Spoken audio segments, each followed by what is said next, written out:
may nangyari doon sa airport kasi hindi ako nakapigil sa... Pati ba naman yung sabi ko, putang inang liit-liit niyan, pakialaman mo pa. So, kilala ako, sabi ko si Mayor Duterte ako. Putang ina mo, sipain kita dito ngayon. Kasi gano'n yan, pahirapan na talagang walang kakwenta-kwentang. Diyan lang kasi tayo, diyan kayo makatulong sa akin para mawala ang katiwalian. Kayo na mismo, parang pagpasok mo sa airport, parang ano ka na, parang mayor ka na rin. Ayun, astang mayor, gano'n ba? Tapos, marami ito. Bakit? Marami. Marami akong bigyan. Ilang malita. 3, 4, okay lang. Ito to. Ano bang, what's really the value of this thing? Alam ko, pag may nakita isang bala, sabi mo, kainin mo. Ano, kainin mo. Pag mo, may bala, galing sa'yo yan, kainin mo yung putang inan.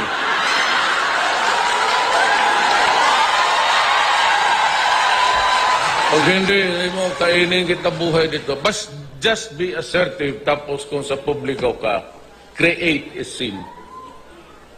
Yung magbula ka. Tapos sabihin mo bakit? Na ngayon, pag may number. Ngayon, sa Pilipinas, may PTB4 tayo. After the news, sa umaga, I will require mga 1 hour. Text lang kayo. Text mo lang. 888 man yan, text. Dito if you want to name the officer, fine.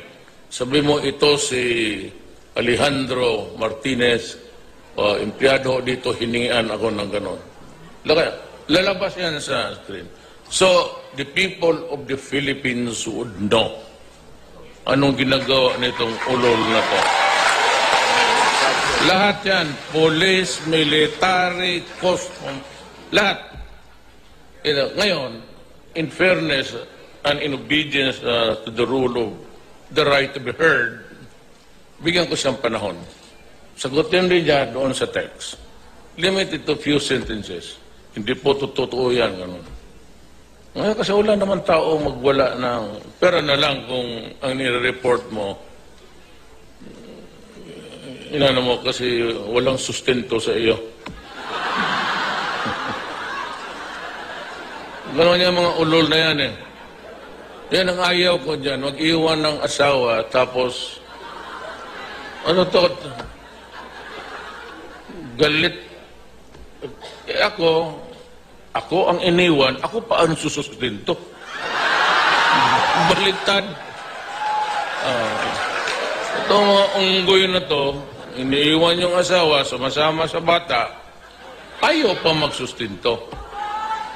Ang nangyari sa buhay ko, iniwan ako ng asawa ko, ako ang nagsusustinto hanggang ngayon. Hindi, okay lang, di ba? Kaya nung patawa ito, pero pasaway, pero mabuti lang.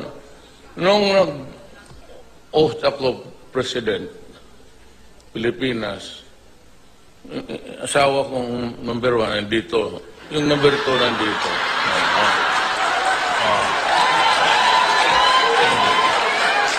Saan ka nakakita na ganong style?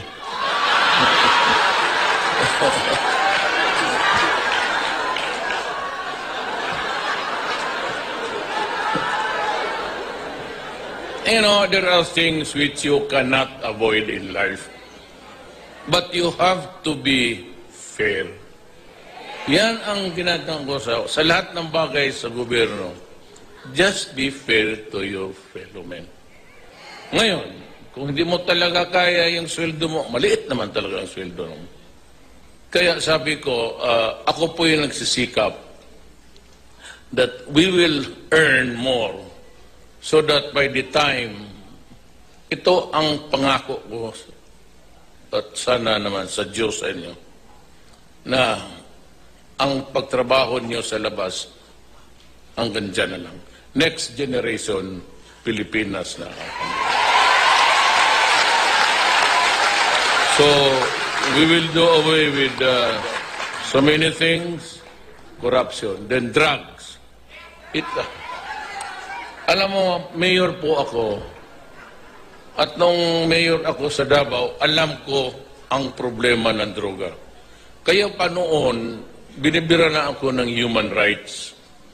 Kasi naman po, sinabi ko, nung na-mayor ako, if you are a kidnapper here, staying in my city, if you are a hold-upper, kung wala ka namang magawa sa buhay mo, kung ikay poridorogista, get out of my city. Else, kayong taga Davao, alam ninyo yan. Sabi ko talaga, umalis kayo, kundi patayin ko kayo. So, yan ang, do not destroy the generations to come because I will not take it just like that. Talagang ihiritan ko kayo. Sa Davao, we progress not only by leaps and bounds, but we overtook all cities sa Pilipinas in the early stages. It was about 4. We're hitting 7 at one time. Kaya lang, there's always a limit sa space pati yung pangyayari sa bayan natin. But we were the highest. Ngayon, ganito rin sana ang gusto kong mangyari sa Pilipinas. Early on, I gave the same warning na huwag ninyong sirain ang bayan kong Pilipinas kasi hindi ko matanggap yan. Talagang papatayin kita. At huwag ninyong sisirain yung mga anak namin kasi yun ang magsubo ng lugaw kung ako'y inutil na. The reason why we protect children is because pagdating natin sa edad, sila na yung bibili ng medicine. Hindi naman sila na yung magpakain, oxygen, hospital, lahat. So, we take care of them. We gave a premium, yung importansya talaga sa tao. Ngayon, itong mga kalaban ko, well, kami sa local, yung nag-umpisa talaga ng garbage na yan, sabagay, yung iba totoo. At hindi naman lahat. But anyway, kung saan dyan ang totoo, ito hindi. Basta sinabi ko, ayaw ko. So, that started itong druga-druga tapos patayan. Noong nagpresidente ako, alam ninyo, sa totoo lang magprangkahan tayo. Tignan ninyo ako sa mata ninyo. It was not until I became the President na lumabas na ang totoo sa bayan natin. Hundreds of thousands. Pati ako natulala. Alam ko sa Davao problema ba ito? I started to squeeze everybody. Lumabas ang totoo. The naked truth was that we are a nation na napakaraming addict. Itong Amerika, itong mga EU, itong mga progressive countries, they kept on hammering the issue against me. Sabi nila, marami na 3,000 na daw ang patay. Hindi na lang inisip ng mga ulul na to, putang ina nila,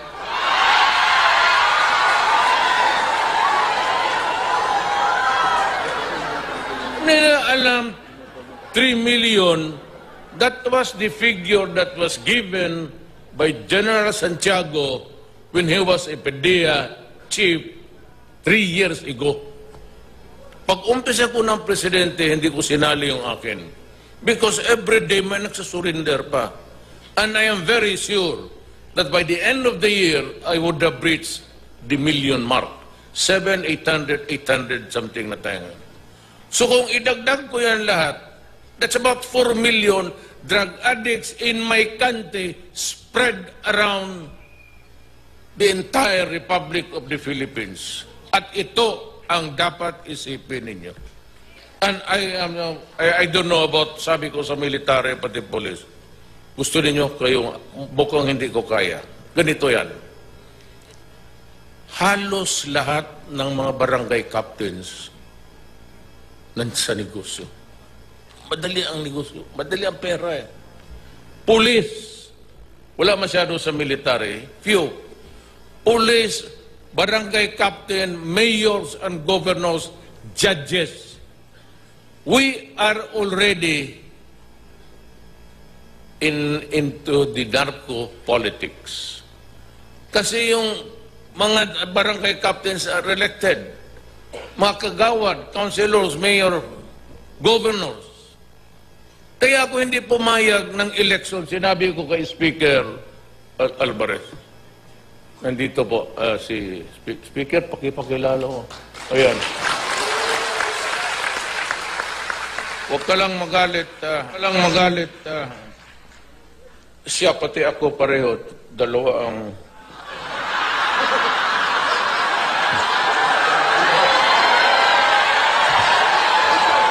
Totoo man?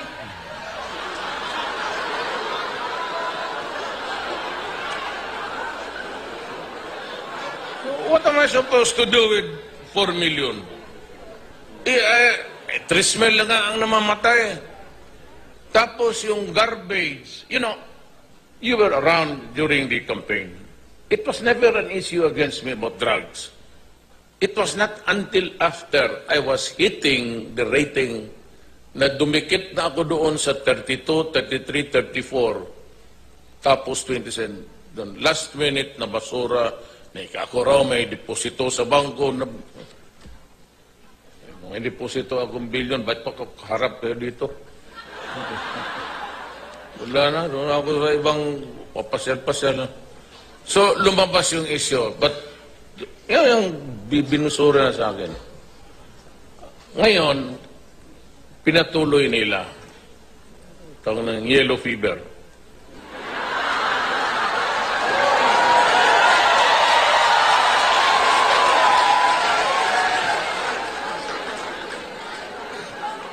Ang problema nito, ulitin ko, ayaw ko kasi makipag-away. Itong tarantado itong mga Amerikano na to. The Americans are really a bully. Yang sa Bisaya, daog-daog. Sa Tagalog, api-api. Maapi-api itong mga yawa na to. Ang unang bumira sa akin, isang lalaki based in Manila sa human rights. Niwarningan ako. Pinagpasensyahan ko lang. Okay lang. Bakit totoo naman.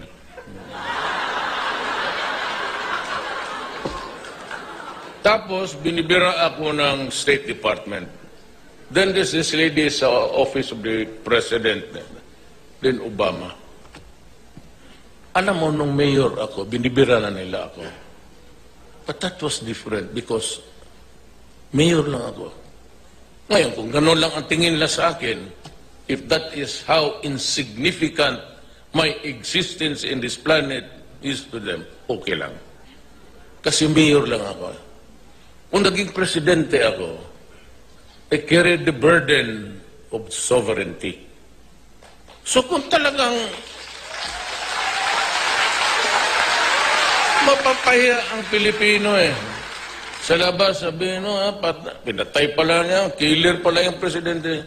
Baski na yellow yan o blue or black, mapapahiya yan in public.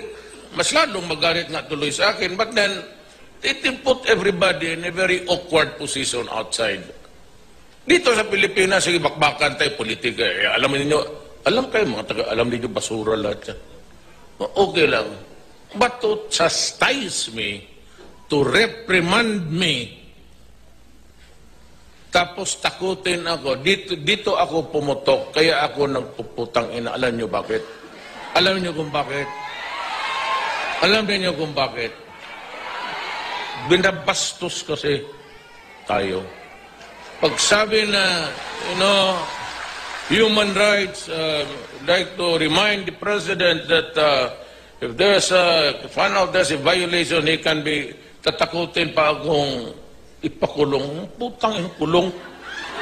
Ikaw, putulan ko ng ulo. Tapos sabihin pa, then we'll begin to cut aid and assistance. That's the demeaning statement.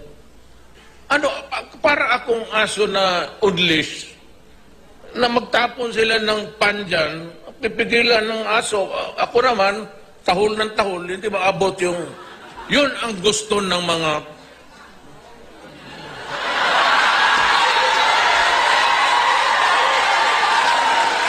If you have the evidence, go ahead and file the case. Wala akong problema. I can rot in prison for my country. Yan ang nagbubuhay. I am not a Filipino for nothing. Baski ganito lang kami kapobre, wag do not fuck with our dignity.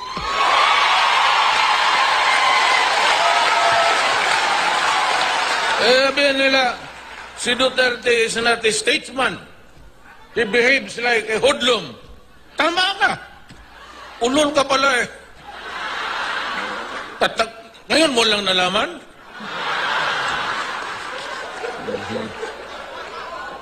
Ganon ako, ganito, ganon. Hindi na bali, basta ganito yan eh, para sa lahat. And this is really for all of you Filipinos and for the entire world. Baski anong bagay magka-diferensya, wag lang basta bayan na ang pag-usapan. Tangina, hindi talaga tayo magkaintindihan. Drugs, 4 million, narco-politics na. With the election of De Lima, the national portals of narco-politics has entered the political life of our country. Kaya sabi ko, how do you solve now the 4 million? Yan ang hindi tinitignan ng Amerikano. Ang tinitignan lang niya, yun na mamatay ng mga drug addict. If at all.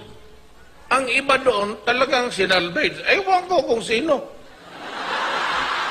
Yung iba, binabalot pa ng plaster. Sabi ko, we are not manufacturing mummies. Parang mami ng Egypt eh.